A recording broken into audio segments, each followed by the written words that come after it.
ഇന്ന് തന്നെ ഡൗൺലോഡ് ചെയ്യൂ. കാണൂ നിങ്ങളുടെ ഫേവറേറ്റ് ഷോസ്. ഹോട്ടൽ പാത്രം കഴുകി അടുക്കള പണി ചെയ്തും അതിനിടയിൽ പഠിച്ചും പട്ടിണി കിടന്നും നേടിയെടുത്തതാണ് ഈ കളക്ടർ പദവി. എന്ന് വെച്ചാൽ ഏറ്റവും താഴെക്കടയിലുള്ള ജീവിതം. ശരിക്കും പറഞ്ഞ ദാരിദ്ര്യത്തിന്റെ പടുവഴി.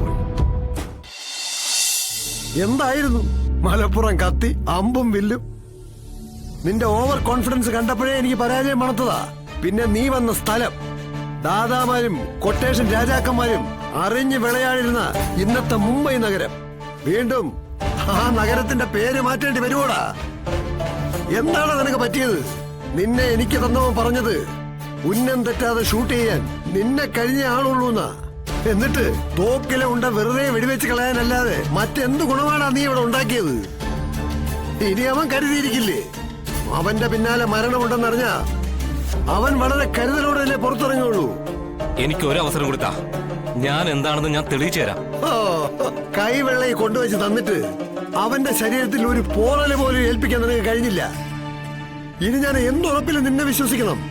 അത് പിന്നെ ആ ഹോസ്പിറ്റലിനകത്ത് വെച്ച് ഒന്നും നടക്കില്ല. ഹോസ്പിറ്റലിനകത്തെന്നല്ല, നിന്നെ കൊണ്ട് ഒന്നും നടക്കില്ല. അതാണ് സത്യം. പുറത്ത് വെച്ച് ചങ്ങ് തുളയ്ക്കാൻ നിനക്ക് അവസരം കിട്ടിയതല്ലേ? നീ തുളച്ചതെന്താ? ചട്ടിയെങ്കിലും വെടിവെച്ച് പൊട്ടിക്കാനാണോ ഞാൻ നിന്നെ മുംബൈയിൽ നിന്ന് വരുത്തിയത്?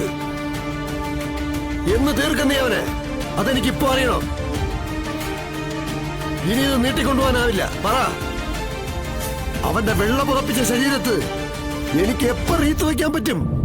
ഇനി ഒരു നീക്കം നടത്തണമെങ്കിൽ അവൻ ആ ഹോസ്പിറ്റലിൽ നിന്ന് ഇറങ്ങണം. എലിയെ കൊല്ലാൻ ഇല്ലം ചുടാൻ തയ്യാറായ മണ്ടന്മാരുള്ള നാടായത്. അവനെ കൊല്ലാൻ ഹോസ്പിറ്റലിൽ തീയിടണമെന്നുണ്ടെങ്കിൽ അങ്ങ് തീയിട്ട് കാണിക്ക്. വെടിവെച്ചിട്ടോ അവൻ ചാവുന്നില്ല, തീയിട്ട് കൊല്ല്. ബാക്കി കാര്യം ഞാൻ നോക്കിക്കൊള്ളാം. നിന്നെ കൊണ്ടത് സാധിക്കും. നിന്നിലൊരു ഒന്നാം തരം ക്രിമിനൽ ഒളിഞ്ഞു കിടപ്പുണ്ട്. അതൊന്ന് പുറത്തെടുത്താൽ മാത്രം മതി.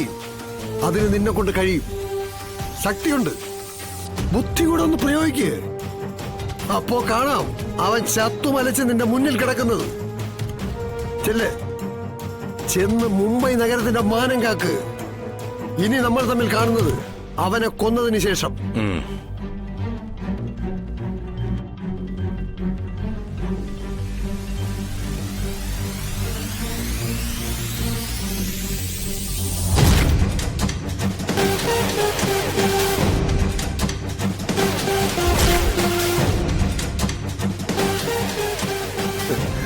ഇതോടെ കാര്യങ്ങൾക്കൊരു തീർപ്പാവും.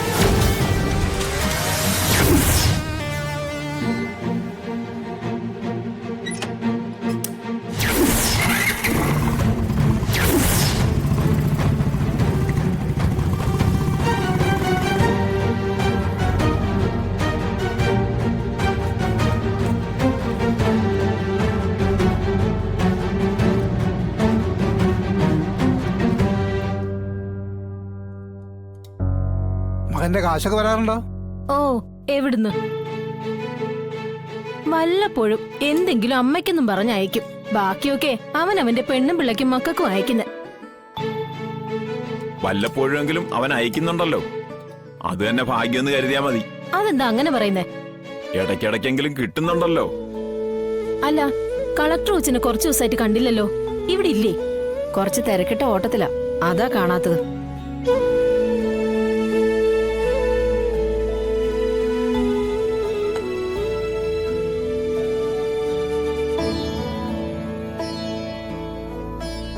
ചായയുടെ കാശ്, കുറച്ച് പറ്റുകാശ് കിടപ്പുണ്ടേ, അതവിടെ കിടക്കട്ടെ. മോൻ കാശ് അയക്കുമ്പോ തരാം, ഇല്ലെങ്കിൽ പെൻഷൻ കിട്ടുമ്പോ തരാം. മകൻ കാശൊക്കെ അയക്കുന്നുണ്ട്. ഇവിടുത്തെ പറ്റുകാശ് തരാൻ കഴിയാത്തോണ്ട് അവര് നുണ പറയുക. ശാരദാമ്മ അവര് പറഞ്ഞു പറ്റിക്കും, പക്ഷെ എന്റെ അടുത്ത് അത് നടക്കില്ല. അതാ കൂടുതൽ ഇരിക്കാതെ അങ്ങ് പോയത്. അതൊക്കെ ശാരദ സംസാരിച്ചോളൂ. ശാന്ത കൗണ്ടർ നോക്കിക്കോ, ഞാനിപ്പോ വരാം. ശരി. ശാന്തേ, കുറച്ച് വെള്ളം കൊടുത്താ.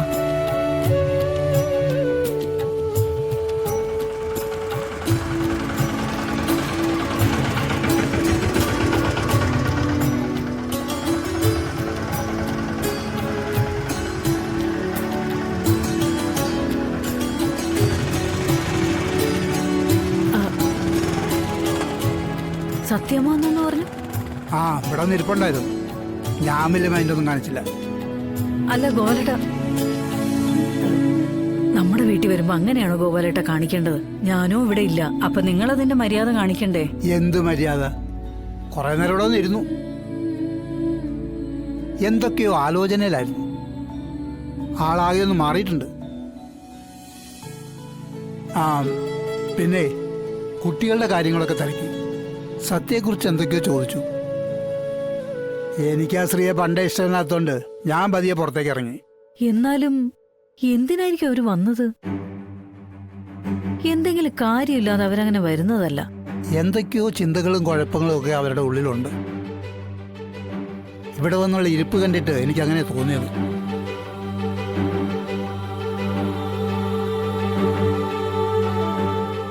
അവരപ്പോ എന്തോ ഉദ്ദേശിച്ച് തന്നെ ഇറങ്ങിയിരിക്കുന്നത്. എന്നിൽ നിന്ന് എന്തോ അറിയണം.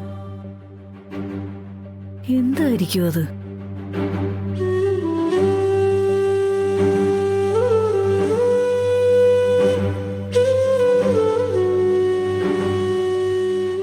സുഹൃത്തുക്കളെ, പ്രിയ സഹപ്രവർത്തകരെ, ഹരിത കേരളം 2025-ലെ ഒരു വർഷം നീണ്ടു നിൽക്കുന്ന ശുചീകരണ പ്രവർത്തനങ്ങളുടെ ഭാഗമായി നടത്തുന്ന ഒറ്റ ദിവസത്തെ ട്രയൽ പരിപാടിക്ക് ഇന്ന് നമ്മൾ തുടക്കം കുറിക്കുകയാണ്.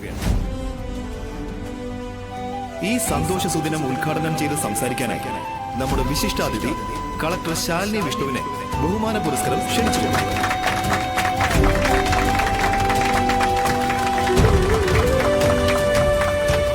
സഹപ്രവർത്തകരെ, നമ്മളിൽ പലരും വഴിയരികിൽ ഒരു ഒഴിഞ്ഞ കുപ്പി കണ്ട അതെടുത്ത് വേസ്റ്റ് ബോക്സിലേക്ക് ഇടാൻ പലപ്പോഴും മറക്കുന്നവരാണ്.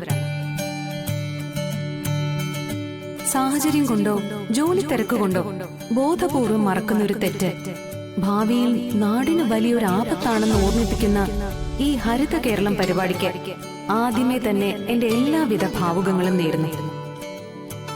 ഒപ്പം ഇതിനുവേണ്ടി മുന്നിട്ടിറങ്ങിയ എല്ലാവർക്കും എല്ലാവിധ ആശംസകളും പിന്തുണയും അറിയിച്ചുകൊണ്ട് ഞാൻ ഈ ജനനന്മ പരിപാടി ഉദ്ഘാടനം ചെയ്യുന്നതായി പ്രഖ്യാപിച്ചുകൊള്ളുന്നു.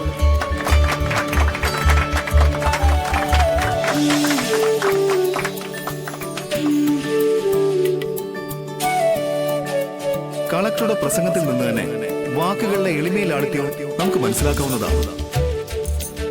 കാരണം നമ്മുടെ കളക്ടർക്ക് ഇങ്ങനെ പറയാനേ പറ്റത്തുള്ളൂ.